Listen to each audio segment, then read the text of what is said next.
Around the World in 80 Days by Jules Verne, Chapter 32, in which Phileas Fogg engages in a direct struggle with bad fortune. The China, in leaving, seemed to have carried off Phileas Fogg's last hope. None of the other steamers were able to serve his projects. The Paria, of the French Transatlantic Company, whose admirable steamers are equal to any in speed and comfort, did not leave until the 14th. The Hamburg boats did not go directly to Liverpool or London, but to Havre, and the additional trip from Havre to Southampton would render Phileas Fogg's last efforts of no avail. The Inman steamer did not depart till the next day, and could not cross the Atlantic in time to save the wager. Mr. Fogg learned all this in consulting his Bradshaw, which gave him the daily movements of the transatlantic steamers. Passepartout was crushed. It overwhelmed him to lose the boat by 3/4 of an hour. It was his fault, for, instead of helping his master, he had not ceased putting obstacles in his path. And when he recalled all the incidents of the tour, when he counted up the sums expended in pure loss and on his own account, when he thought that the immense stake, added to the heavy charges of this useless journey, would completely ruin Mr. Fogg, he overwhelmed himself with bitter self-accusations. Mr. Fogg, however, did not reproach him, and, on leaving the Cunard pier, only said, "We will consult about what is best tomorrow." Come. The party crossed the Hudson in the Jersey City ferryboat and drove in a carriage to the St. Nicholas Hotel on Broadway. Rooms were engaged, and the night passed briefly to Phileas Fogg, who slept profoundly, but very long to outer and the others, whose agitation did not permit him to rest. The next day was the 12th of December. From 7 in the morning of the 12th to 9:15 in the evening of the 21st there were 9 days, 13 hours, and 45 minutes.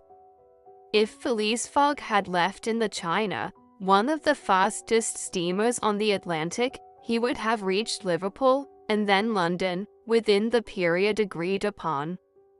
Mr. Fogg left the hotel alone, after giving Passepartout instructions to await his return, and inform Outer to be ready at an instant's notice. He proceeded to the banks of the Hudson, and looked about among the vessels moored or anchored in the river, for any that were about to depart.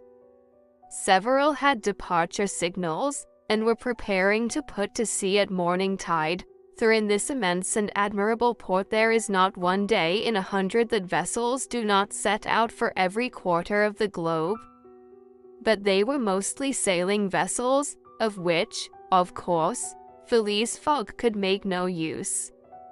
He seemed about to give up all hope, when he espied, anchored at the battery, a cable's length off at most, a trading vessel, with a screw, well-shaped, whose funnel, puffing a cloud of smoke, indicated that she was getting ready for departure.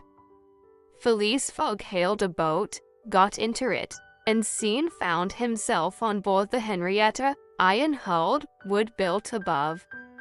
He ascended to the deck, and asked for the captain, who forthwith presented himself. He was a man of 50, the sort of sea-wolf, with big eyes, a complexion of oxidized copper, red hair and thick neck, and a growling voice. "The captain?" asked Mr. Fogg. "I am the captain. I am Phileas Fogg of London. And I am Andrew Speedy of Cardiff. You are going to put to sea. In an hour, you are bound for Bordeaux, and your cargo, no freight, going in ballast. Have you any passengers? No passengers. Never have passengers. Too much in the way. Is your vessel a swift one? Between 11 and 12 knots. The Henrietta, well known. will you carry me and 3 other persons to Liverpool? To Liverpool. Why not to China? I said Liverpool. No, no, no. I am setting out for Bordeaux, and shall go to Bordeaux. Money is no object. Num. The captain spoke in a tone which did not admit of a reply. But the owners of the Henrietta, resumed Phileas Fogg. The owners of myself, replied the captain. The vessel belongs to me. I will freight it for you. No. I will buy it of you. No. Phileas Fogg did not betray the least disappointment, but the situation was a grave one. It was not at New York as at Hong Kong, nor with the captain of the Henrietta as with the captain of the Tankadere. Up to this time money had smoothed away every obstacle. Now money failed. Still, some means must be found to cross the Atlantic on a boat, unless by balloon, which would have been venturesome, besides not being capable of being put in practice. It seemed that Phileas Fogg had an idea, for he said to the captain, "Well, will you carry me to Bordeaux?" "No, not if you paid me $200. I offer you 2,000 apiece, and there are 4 of you." 4. Captain Speedy began to scratch his head. There were $8,000 to gain, without changing his route, for which it was well worth conquering the repugnance he had for all kinds of passengers. Besides, passengers at $2,000 are no longer passengers, but valuable merchandise. "I start at 9 o'clock, said Captain Speedy, simply. "Are you and your party ready?" "We will be on board at 9 o'clock, replied, no less simply, Mr. Fogg. It was 8:30. To disembark from the Henrietta, jump into a hack, hurry to the St.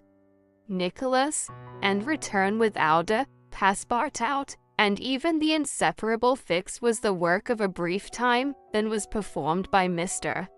Fogg with the coolness which never abandoned him.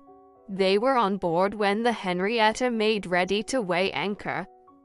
When Passepartout heard what this last voyage was going to cost, he uttered a prolonged "oh," which extended throughout his vocal gamut. As for Fix, he said to himself that the Bank of England would certainly not come out of this affair well indemnified. When they reached England, even if Mr. Fogg did not throw some handfuls of bank bills into the sea, more than £7,000 would have been spent.